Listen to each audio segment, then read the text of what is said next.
Bonjour à tous et à toutes et j'espère que vous allez bien. Bienvenue dans cette suite du septième chapitre du cours traitant du HTML et du CSS. Maintenant que nous savons où placer notre code CSS, intéressons-nous de plus près à ces codes que je vais donner sans vraiment vous expliquer. Dans ces codes CSS comme celui-ci, on trouve trois éléments différents. Des noms de balises, des propriétés CSS et le valeur. Des noms des balises. On écrit les noms des balises dont on veut modifier l'apparence. Par exemple, si je vais modifier l'apparence de tous les paragraphes, je dois écrire P. Et si aussi je vais modifier, par exemple, euh, l'apparence de tous mes titres, je dois écrire H1, H2 ou H3. Des propriétés CSS. Les effets des styles de la page sont rangés dans des propriétés. Il y a par exemple la propriété couleur qui permet d'indiquer la couleur du texte et font size qui permet d'indiquer la taille du texte. En effet, il y a beaucoup de propriétés en CSS. Comme je vous l'ai dit, je ne vous obligerai pas à les connaître toutes par cœur. Le valeur. Pour chaque propriété CSS, on indique une valeur. Par exemple, pour la propriété couleur, il faut indiquer les noms de la couleur. Et pour font size, il faut indiquer quelle taille qu'on veut. Schématiquement, une feuille de style CSS ressemble donc à cela. Vous repérez dans cet extrait du code le balise, le propriété et le valeur dont je viens de vous parler.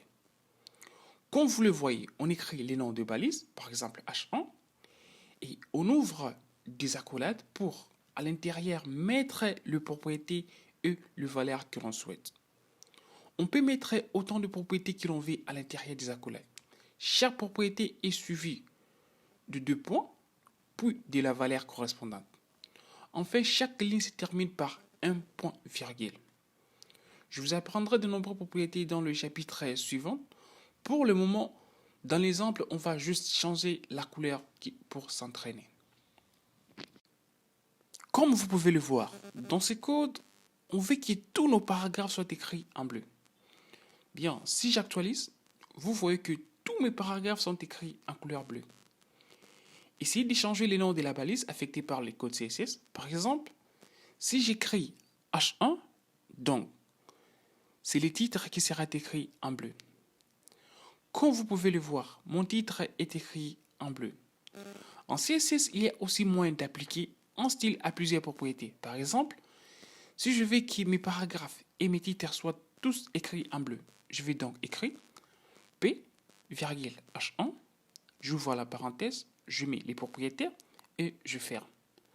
Donc, tous mes titres et mes paragraphes seront écrits en bleu. Bien, si j'actualise, et vous voyez que les titres et le paragraphe sont tous écrits en bleu. Comme en HTML, il est aussi possible de mettre des commentaires en CSS. Donc, pour faire un commentaire, c'est facile. Il faut tout simplement écrire /étoile suivi de votre commentaire, puis étoile / pour terminer votre commentaire. En effet, les commentaires ne seront pas affichés. Ils servent tout simplement à indiquer des informations pour vous. Par exemple, pour vous y retrouver dans un long fichier CSS. Maintenant, j'ai une petite question pour vous. Comment faire pour mettre juste ces premiers paragraphes en bleu?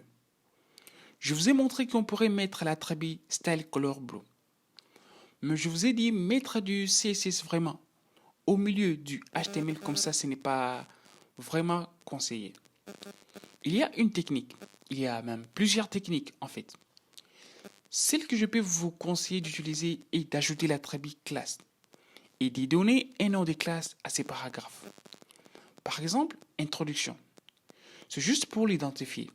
Et ensuite, dans CSS, vous allez écrire point, le nom de la classe. Par exemple, ici, point introduction. Ce point introduction fait référence à tous les éléments de la page qui ont l'attribut classe. Donc, ici, le premier paragraphe sera écrit en bleu. Si j'actualise, vous voyez que seul le premier paragraphe est écrit en bleu. Si je mets classe égale introduction aussi sur le titre, eh bien le titre et le premier paragraphe seront écrits en bleu. Je teste. Voilà les titres et le premier paragraphe sont en bleu. À la place des classes, on peut aussi utiliser l'attribut que je vous ai montré qui s'appelle ID.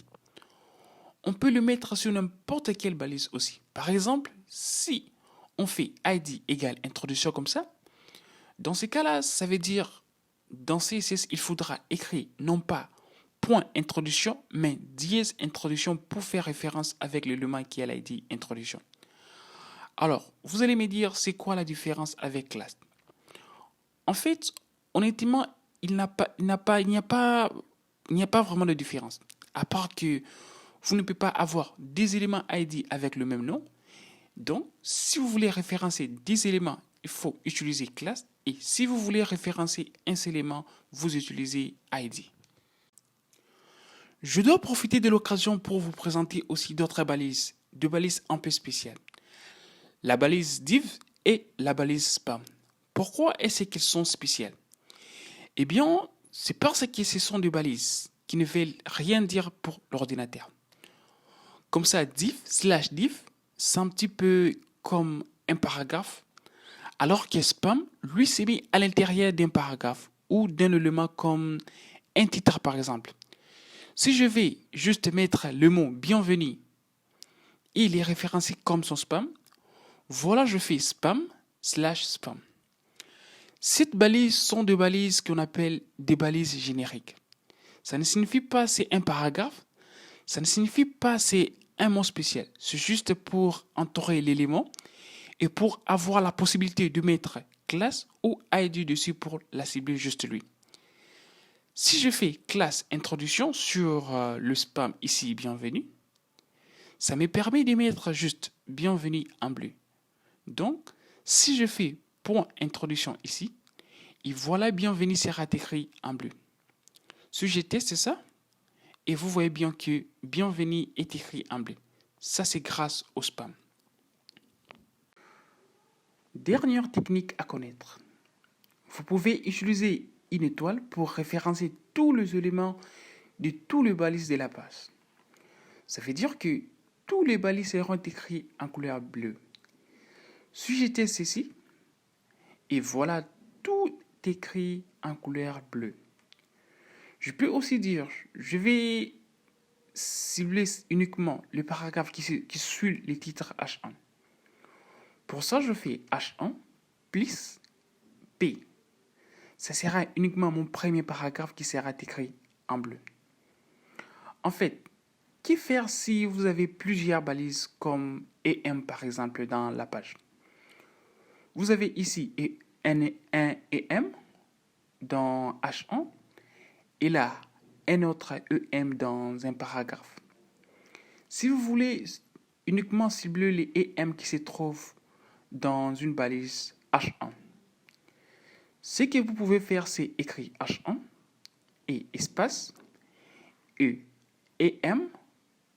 Cela veut dire que tous les EM qui se trouvent dans les H1 et donc uniquement ces mots-là seront en bleu et pas celui-ci. On teste. Voilà uniquement ces mots-là est en bleu et pas celui-ci. Comme vous l'avez vu, CSS est un langage vraiment différent des HTML. Mais les deux ont l'avantage de bien se compléter et d'aller ensemble. Dans le prochain chapitre, on va apprendre à mettre en forme notre test en CSS. Bien, n'oubliez pas de vous abonner et d'activer la cloche de notification pour ne pas rater nos prochaines vidéos. À bientôt. Merci.